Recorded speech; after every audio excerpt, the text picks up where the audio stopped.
Welcome back to CRC's Garage. I'm Chris. In this episode, we are back to working on some Mopar A-body parts. In this episode, we'll be rebuilding the 10-inch drums and comparing them to the 9-inch drum brakes.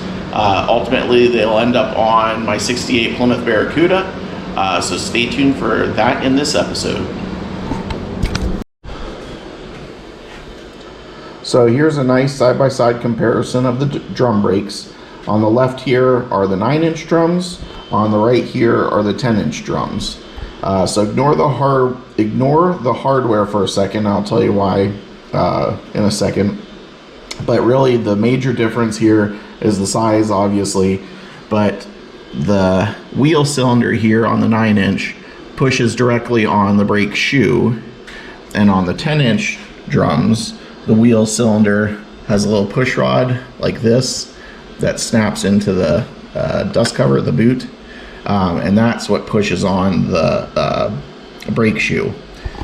And then they have that anchor plate on the 10-inch, and they didn't on the 9. And really, that's the only difference. Now, with the hardware,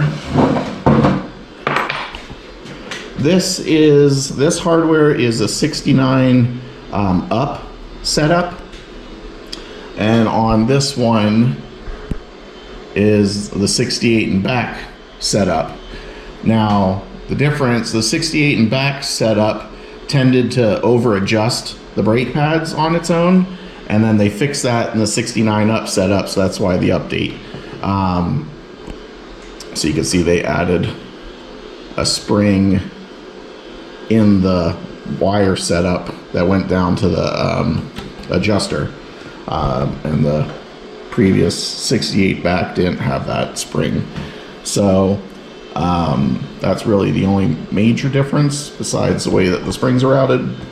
And I wanted to upgrade these to the later style, but my kit that I bought a while ago, and it's been sitting on the shelf for I don't know how long, only came with one adjuster.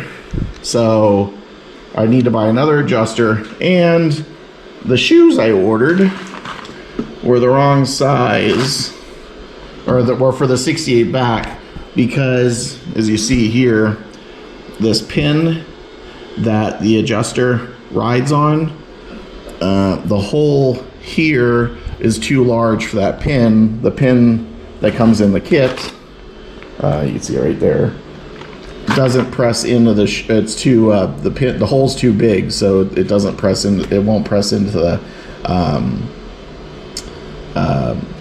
the shoe correctly. So I can't use the later setup on this.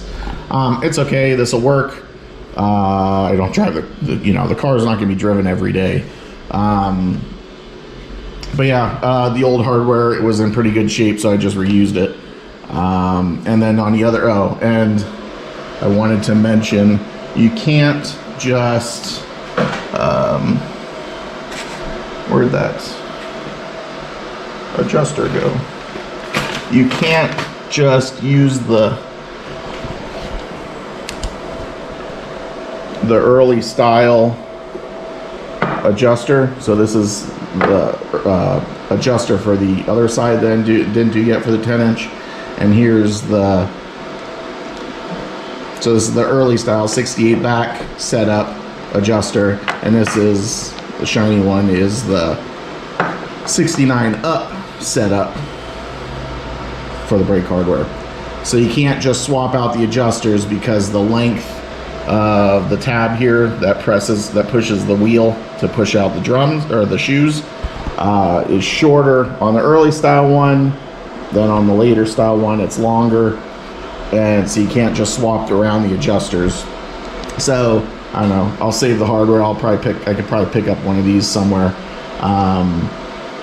if I ever feel like swapping over to the 10-inch or to the later style hardware in the 10-inch drums when I get new shoes or something like that. But I didn't think it was worth just buying new shoes to go to the later style hardware. The next time I buy shoes for it, I'll just buy the correct ones, and I'll put the later hardware for the automatic adjuster style on. So yep, so that's a nice comparison of the 9-inch and 10-inch drums and why the hardware is the way that it is. If you have any questions, comment below. I'll try to answer them. But now let's get to rebuilding. I got one side done, and we'll rebuild the other side here in a minute. All right, so I'm going to try to do this with as few clips as possible. But first things first, I'm going to push the these push rods here into the wheel cylinder. They snap into the rubber cup, and the rubber cup or dust cover retains them. That's why there's a little ridge there. That's for that rubber cup will hold them in place. Let me try to get those on.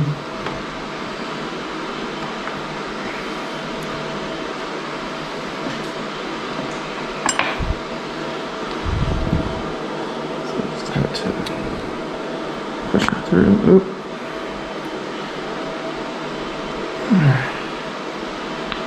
There we go.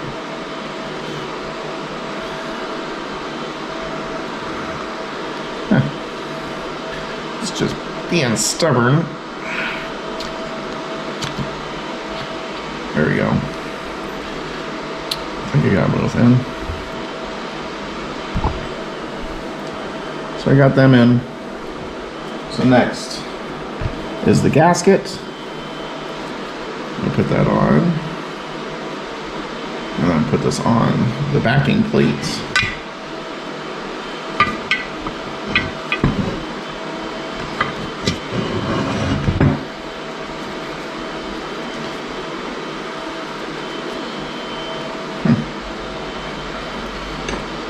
Being stubborn. What else is new?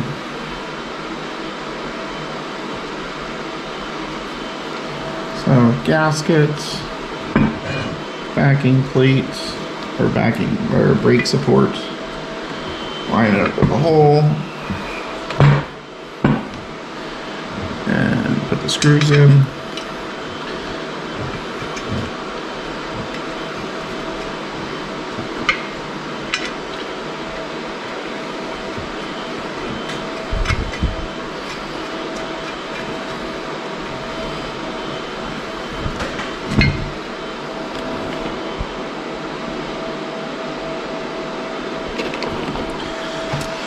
Those get tightened down to 17 to 18 foot-pounds. Yeah, that sounds good. Yeah, sorry, 17 to 20 foot-pounds. I don't know why they give a range.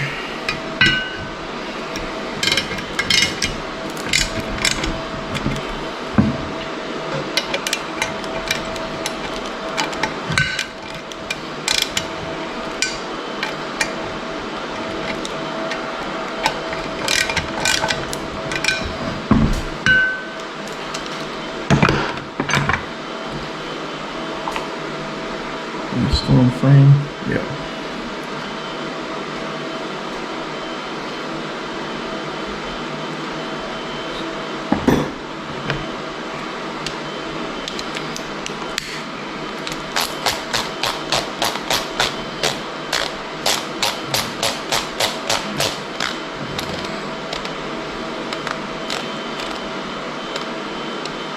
Two.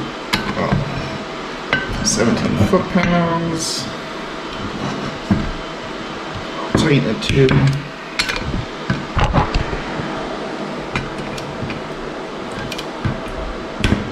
we go.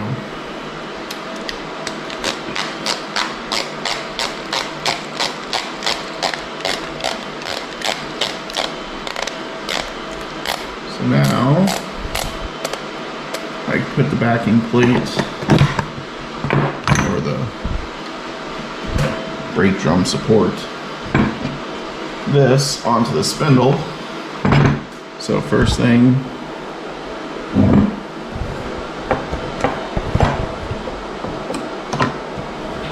is the gasket.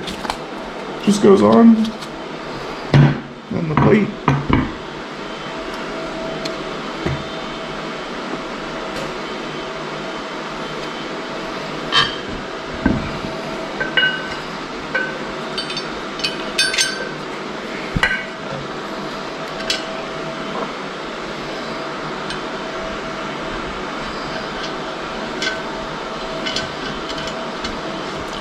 So the top two bolts that go through the spindle just hold the spindle to the backing plate. The bottom two bolts, these two, go through the lower ball joint.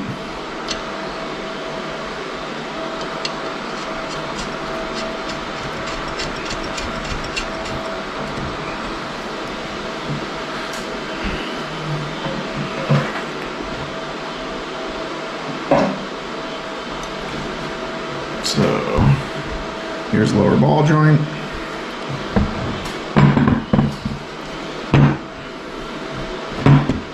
This is not going to cooperate, but this is on like that.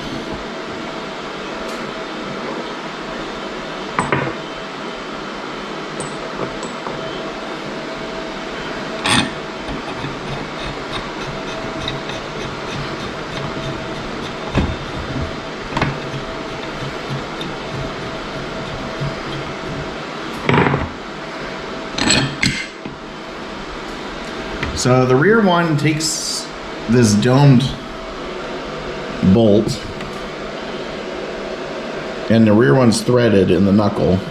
The front one's not threaded, and it just takes a regular bolt. I don't know. I'm pretty sure this domed one is a factory bolt because they were on the 9-inch drums as well, and I've never seen a domed bolt like that anywhere else. These are factory Chrysler bolts with that H pattern stamped in the head, but this one, it looks like just a generic aftermarket grade 8 bolt. It doesn't look like an original Chrysler bolt, so yeah, just note that. But the other 3 bolts, I'm pretty sure are original Chrysler bolts.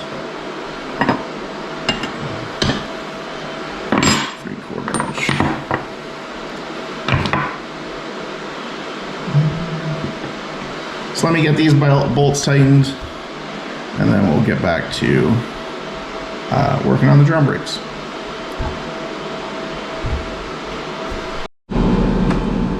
Got the bolts on and torqued the spec. The top bolts that just hold the backing plate to the spindle. In this case, for my Mopar, my Plymouth Barracuda A-body, the top ones got torqued to 55 foot-pounds. And then the lower ones that hold the ball joint, spindle, and backing plate all together, they got torqued to 100 foot-pounds in this instance. So yeah, that's all on. So we're now ready to start assembling the brake pads. Shoes. So this is the passenger side brake setup that we're assembling. And on a Mopar, the steering arm that comes off the ball joints is always towards the back of the vehicle.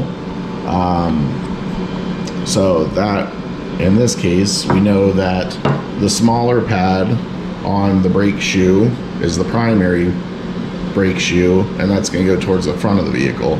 So that's going to go on this side, and then the bigger one with a little bit more friction material is the secondary shoe, and that's going to go on the back side, so the same side as the arm for the steering linkage. So I'm just going to take there's 6 raised pads on the backing plate, and we're going to put a dab of grease on each one of those 6 spots, and that just lubricates where the brake shoe rides against the backing plate. So we'll do that, and then we'll start putting the retainers on for the brake shoes. All right, so I got a little bit of grease there. I'm going to turn these, what do they call them? Can't think of it right now. We're going to turn those to make sure that they're going to slot into the correct place on the brake shoe. And we're going to set these on to where they go. That's the front one.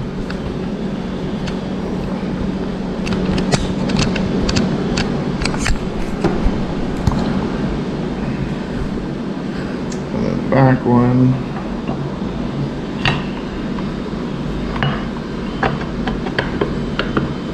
Alright. So it's going to sit there, more or less.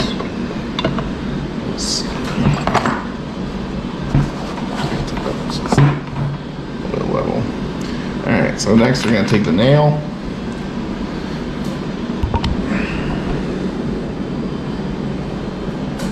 Push it through the correct hole in the backing plates.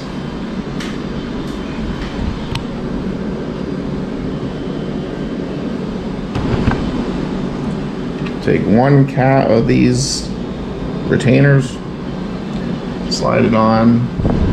Next goes a spring, and then another retainer. This is what's actually gonna hold it on. So if it cooperates,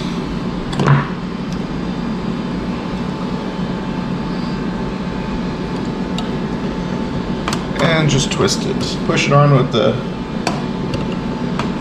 pliers and turn it 90 degrees so the flat part on the nail catches in the divot. So it's going to go in like that, and then you turn it 90 degrees so it catches. And then we'll do the same thing to the primary shoe. Nail goes in.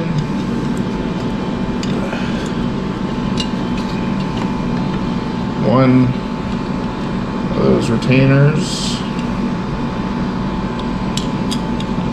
Spring. The other retainer. Pliers.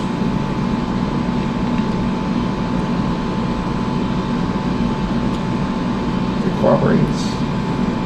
Push down and compress the spring, and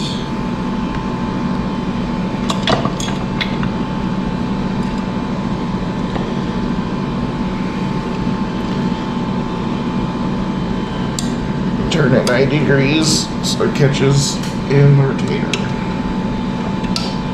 Go. So that's on. Alright, next we're going to work on the top here.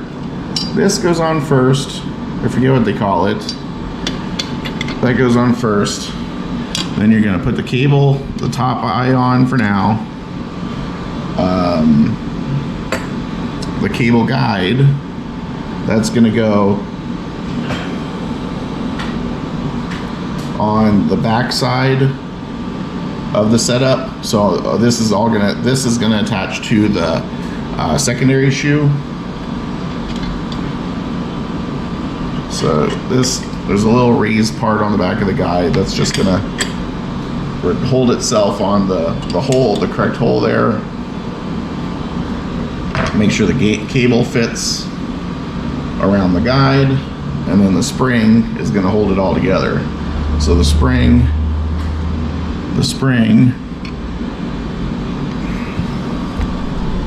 so it's looks like that. Spring is going to hook in, and you're going to stretch it up to the anchor. And you can use pliers, screwdriver, whatever, but the correct tool works the best. That's one of these. You're going to put it on the anchor and stretch the spring down. Ouch. Without missing. Come on.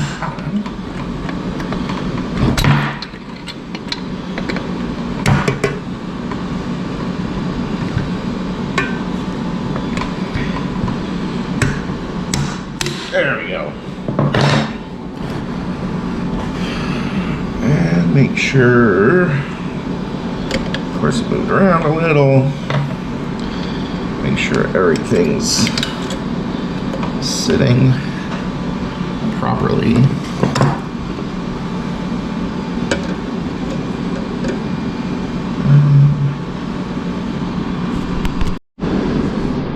Alright. So yeah, make sure that the cable guide's nice and flat against the brake shoe there. It wanted to pop up on me, so I had to hold that down and re-stretch the spring out and hook it on the anchor there. So second shoe, or the second spring's next for the others, or the spring for the other shoes next. You can do the same thing, hook it in the hole, use your tool.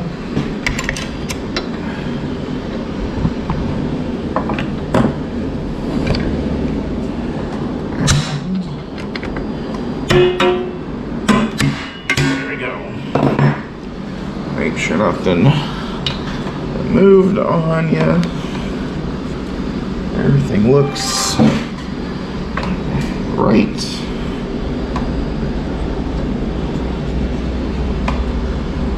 Yep. So everything looks right. So the top is pretty much done. And now we're going to move to the bottom to where the automatic adjuster rides. Alright, so it's important that the automatic adjuster spins freely.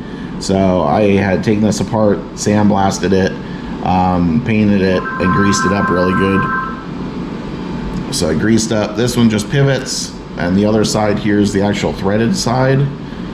Same thing, it needs to spin nice and freely, but I greased it up with some of the brake parts grease, and it spins really nice right now. We can back it out a couple turns. But we're gonna wedge this in here. The star wheel here goes towards the back side. No space, hook that on. Push it back together. So I got the automatic adjuster in there, the tab. This is what pushes on the star wheel on the automatic adjuster when the brake pads shift. Only when you go backwards. So when when the car is rolling backwards, you sharply hit the brakes, the whole mechanism shifts, and then so this is what's when it shifts like that, the tab's gonna rock and roll roll down on the star wheel, and that's what backs out the adjuster, and that's what the automatic adjustment is for the brakes. So it's gonna hook onto the secondary shoe. Now you take the cable and hook it into the hole there, and now the other spring, you hook it into the hole on the primary shoe, and take a pair of pliers, stretch the spring, and hook it in the hole, while making sure the cable didn't pop out of the guide there. Everything looks right there. Everything looks right there. That's pretty much it for the brakes are done. So the only thing left is to repack. I'm replacing the bearings in the hub, and then back out the automatic adjuster here so it just drags on the brake drum. And then that's pretty much it. So next thing, I'm going to clean all the old grease out of the old hub, knock the bearings out and the seal on the back, and grease those and replace those. Alright, so I got the new race installed inside the hub here on the front. That's outer bearing race, and got the inner bearing race installed and the inner bearing and the seal. So you have to pack the bearing full of grease, drop that in before you install the seal, because the seal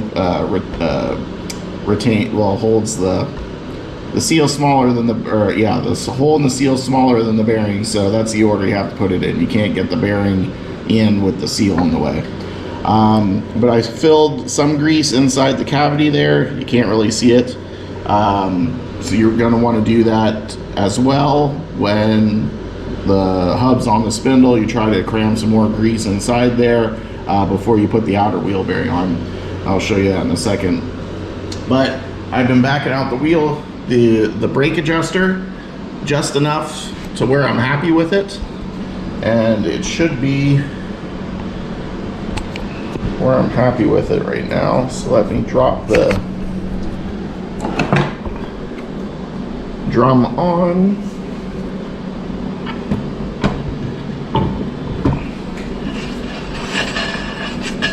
Yeah, so it drags just a little bit all the way around there. So I'm happy with that.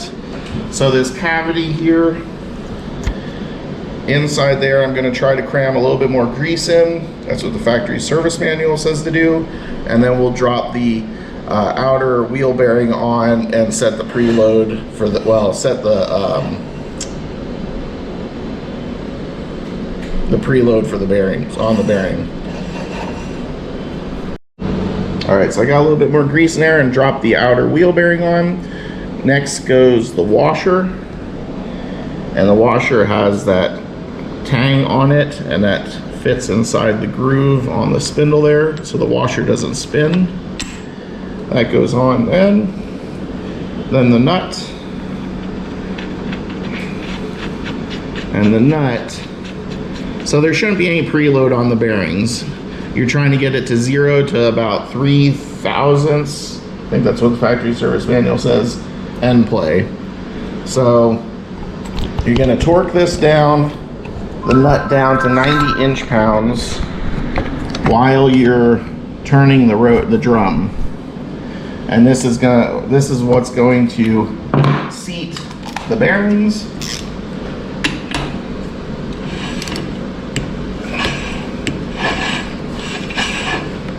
That's tight.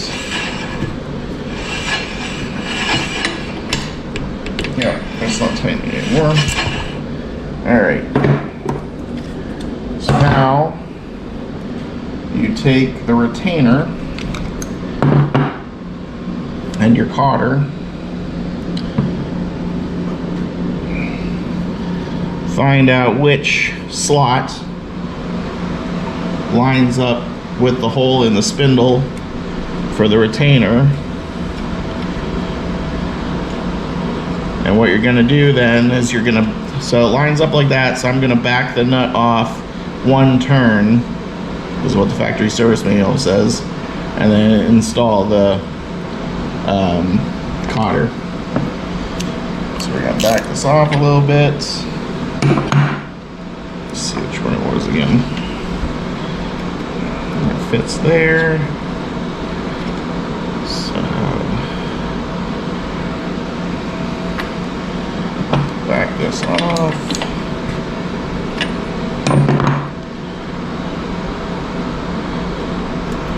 There you go. So that sets the wheel bearings. Install that. The cotter. Bend the tabs around. And you want to bend them both around.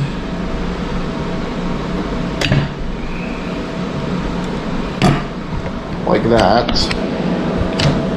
because you don't want the little tabs on the cotter touching the dust cover, because it will wear through. The dust cover spinning with the drum, and if it is rubbing, it will wear, and you don't want metal in your bearings there. So that's pretty much it.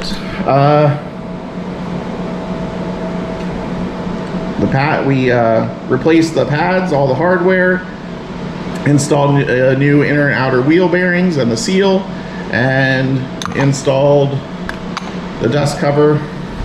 This just gets hammered on, and that's it. The drums, this drum I'm going to paint it like the other side that I have done already. In 68 and 69 they started painting. It was an option if you with certain wheels that you got from the factory to have the drum painted. They were supposed to paint a 2-inch stripe on the outside of the drum there. Here's show you, that's the bulletin from the factory there. You can see where they were painting it, the 2-inch red stripe. So it's factory correct for 68, 69, but I don't care anyways. I would do it anyways. Thought it looked neat. So I'll end up painting this one just like that one, and these are ready to go on the car then. So that's it for the 10-inch drums. Thanks for watching, and we'll see you next time. Please subscribe. So right now is a really good time to document this. I wanted to see what the weight difference is between the 9-inch factory drum setup, a 10-inch factory drum setup, and then in another video when we rebuild a set of disc brakes, we'll weigh those too. So then we have a comparison for all three factory options: the 9-inch, the 10-inch drums, and a factory disc brakes. Well, let's weigh the drums now, since they're complete assemblies and they're done. So the 9-inch weighs 34 pounds. The 10-inch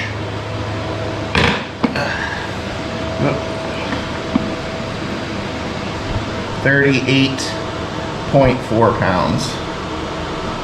So the 10-inch are a little bit bigger, so they're going to weigh a little bit more. But there's the difference between the two sets of factory drum brakes, and then, like I said, when we do the video for disc brakes, we'll do the same thing and weigh those. So we'll have a comparison between all three factory brake setups.